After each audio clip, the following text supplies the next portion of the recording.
Hello everybody, welcome back to the Zekko football channel. Tottenham Hotspur claimed victory against Manchester United for the first time in 3 years, a victory which saw them dismantle their opponents and eventually win the game by 2-0. Today we're analysing what Tottenham did so well to gain such a monumental victory. If you are new to the channel, please take a moment of your time to press that subscribe button, like the video and turn on those notifications so that we may see each other once more. And now let's talk about how Tottenham Hotspur dismantled Manchester United.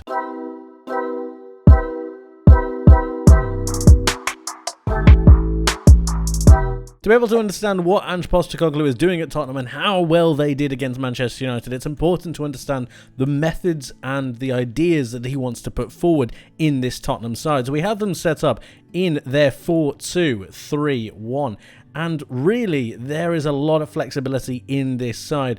We know that Sarr pushes forward to be next to James Maddison, who comes across, and that creates an opportunity and a bit of space next to Yves Bissouma, who moves into central midfield right here.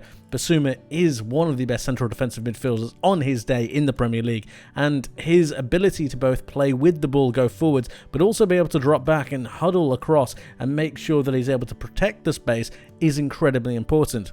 Udogie and Pedro Porro come into midfield to be able to pick up these half spaces. This is incredibly important because it allows Tottenham to have an extra bit of defensive pressure, but also being able to maintain possession. It gives them an extra pass. The passing lanes are different, the angles are different, they change, and they allow for Tottenham to be able to progress the ball through this back third, but also be able to progress it forwards in different ways. It gives them better angles. It also means that there is a box here, but also at the same time the triangles are available between Bissouma and the two central attacking midfielders, the left attacking mid in Maddison and the right attacking mid in Sarr. Before we even get to the forward thinking players, it's important to understand the way that angles are created. If Udogie is a little bit further forwards and further infield, it gives better passing lanes for Van der Ven, and the same goes for Romero on the other side with Pedro Porro. The ability for Bissouma to always be free and then fluctuate in these positions to allow for the passing lanes to be opened is incredibly important, and it means that Tottenham are able to progress the ball forwards. It also means that going forwards in their motion, they can really isolate different scenarios and isolate players who want to try and press them, and that's exactly what they did to Manchester United in this scenario. Ange Postecoglou has transformed this Tottenham Hotspur side. Not only has he got them playing good football, but the forward-thinking nature of everyone involved is so impressive. This is an example of one of the scenarios that Tottenham Hotspur created in the game against Manchester United. This is in the first half. Pedro Porro here is about to take a shot that bullets and ricochets off the crossbar. But what I actually want to focus on is the amount of attacking players in the box. We have 1, 2, 3, 4, 5, 6, 7 players in and around the penalty area of Manchester United, and you wouldn't have gotten this from a previous Tottenham Hotspur side. The attacking and forward thinking intent is just relentless, and then you've also got Bissouma waiting to be able to create more going forwards as that deep lying playmaker. Yes, he is a holding midfielder, but he's brilliant with the ball at his feet, and he's also very good at finding passes. James Maddison is here, and Sarr is here. Couple that with Bissouma, and there's your triangle.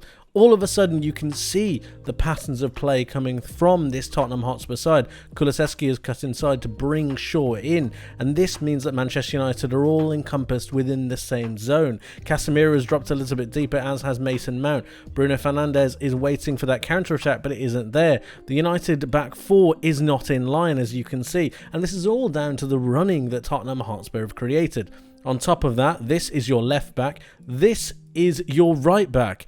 Then you have your two central attacking midfielders. Here's the right one, here's the left attacking midfielder, and then you have your forwards and your striker. It just makes so much sense, and it's very brave of them to try and go forwards with this kind of press, with this kind of setup, but it is paying off dividends. This is what Ange brings, the power to have your fullbacks come into the centre of the park to be able to take up important positions and then try to create goal scoring opportunities. And then when we have a look at a different scenario, this is before the first goal. Now, this is a completely different scenario, but it's still with the same idea. 1, 2, 3, 4, 5, 6 players in and around the penalty area, and this is before the goal. The goal is scored by Sarr, who is here, and he is never going to get there if he doesn't make this run into the box. And he's been encouraged by Ange Postecoglou to make sure that he's able to get into this area. He dominates his opponent. He's able to make a run into the box. Here's James Maddison here as well, waiting. Is both of your central attacking midfielders in the box, ready to get any kind of benefit from any kind of dead ball, any kind of loose pass. They're always there, ready to gamble. And it's that kind of positive outlook that I think is extremely important when you're talking about the way that Tottenham want to go forwards. Let's have a look at another scenario. Here is a scenario in the second half. Tottenham have made their substitutions. Sarr is no longer on the pitch, but James Maddison is still pulling the strings. What I actually wanted to focus on was the tightness and the density of this Tottenham Hotspur side. So we have our left winger out here, but if I just draw a line here, this is generally where the Tottenham Hotspur line is. That's your centre-back, and that means that the distance between the striker and the centre-back is so incredibly narrow. It just makes life so much more difficult for Manchester United. It means if there is a turnover, then you have 1, 2, 3, 4, 5 players within and around the same area to try and make some kind of a recovery run or tackle. Now what actually ends up happening is that James Maddison plays a fantastic ball over to the left hand side, and then you have a late runner to be able to bring into play. But really, from a defensive point of view, it also makes a lot of sense. And it was this pressure and this density in the mid-channels and in the middle of the pitch that made it so difficult for United to both get out, but also deal with the intensity that Tottenham Hotspur brought. Finally, let's have a look at the final scenario, and it's this one. It's leading up to the goal. It's actually going to be scored, or partially scored. It's actually an own goal by Martinez, but it's meant to be scored by the likes of Davies. This is your left back. Believe it or not, that is your left back. The ball is taken down and then played through to Davies. Brilliant pass, but I will reiterate and just reinforce, that's your left back running in past your striker, or past one of your main forward players. Son has actually dropped a little bit deeper. Son came on for a Richarlison. The ball is switched over. The ball is then played through. All of this is through forward-thinking momentum, forward-thinking runs, and always being on that front foot. He is square on. Martinez is not ready. He's not properly set. Shaw is not properly set. And Varane is nowhere to be seen. This is him here. Nowhere to be seen in this back four. And you would have thought that they would be able to deal with this, but the pass is so good, the run is so good, and again, it doesn't happen unless Ange Postecoglou has integrated this positive style system. Manchester United could not live with Tottenham Hotspur, their forward-thinking motion and their ability on and off the ball. And here we have both sides. Tactically, Manchester United were outfought, and they were just outthought generally in terms of duels, in terms of tactical awareness, in terms of positioning. We have them set up with their formations in their 4-3-3, and we have Tottenham here obviously in their 4-2-3-1. Now, going into Tottenham's team, it's important to understand, like I've said previously, how Ange sets up. So as we've already gone over it, Sarr comes into midfield as a right attacking midfielder. You have Maddison coming across as a left attacking midfielder. Son and Kulusevski pull out wide to make sure that they're able to occupy the wide areas to give more space in the midfield. And this means that when Sarr does come forwards, it allows more space for Basuma to come into central midfield or as a CDM. In this CDM role, he's going to be able to dictate play, but at the same time, it allows for Pedro Porro to come inside as it does Destiny Udogie.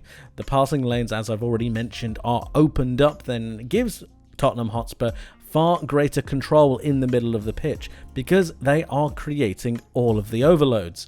And the overloads mean that they're able to beat a lot of pressing situations, especially in a mid-block, which is something that Manchester United were trying to do until the second half. The second half, they dropped back so much further because they just couldn't deal with the pressing action that Tottenham were countering with. And I do feel like Ange Postecoglou has looked at this Manchester United side and highlighted these two players. These are Mason Mount and Bruno Fernandes.